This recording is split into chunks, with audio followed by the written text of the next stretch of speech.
Your safety is more important than a social situation. Hi, I'm Troy Cox. Have you ever felt frozen in a social situation, but you didn't know how to escape? Well, I made this video just for you. When I was a teenager, I got invited to a house party.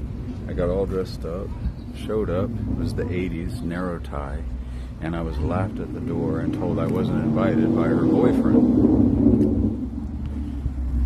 It's those kinds of experiences that do something to your body.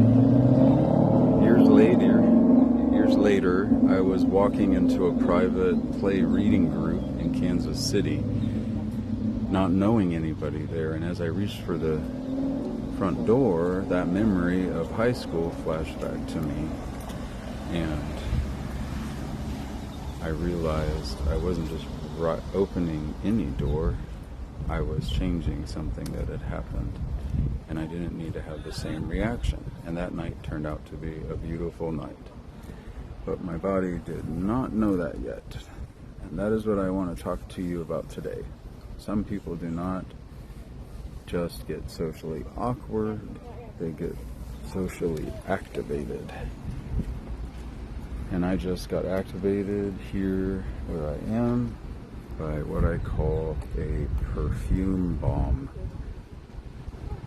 Some chemical scents actually trigger a panic attack in me, and I have to leave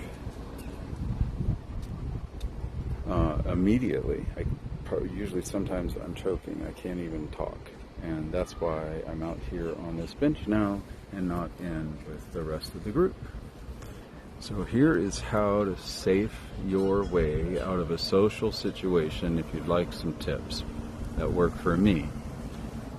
When your system starts sounding the alarm, the trigger, you'll feel it in your gut, in your heart, in your breathing.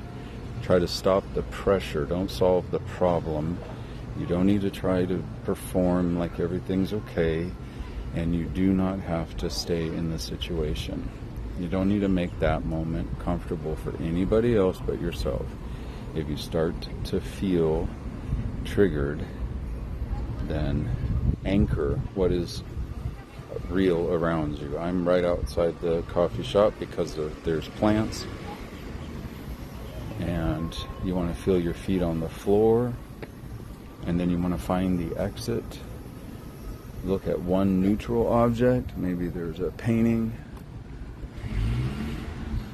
or a fixture, and then come back to your body once you get anchored and find one simple line to say. If you're in a social situation, try to say one thing. I need to step out, I'm heading out, thanks, I need some air, I need to go take care of something. Ease out, try not to override what's happening to you, try not to force yourself to stay, and then don't forget Murphy's rule. If the pressure rises too fast and you get to the point where you won't be able to leave, even if you have to, leave first, and then you can explain later if you want to. I was in a social situation, somebody brought out drugs, I don't allow myself to be around drugs, I left without saying anything. And I'm not obligated to defend my boundaries, and neither are you. A graceful exit is the best way in a social situation, but a safe exit is enough. If you need to get out, explain later. Hope it helps. Hello, thank you so much for watching my video. Please be sure to like and subscribe and check out my website at trainertroy.com.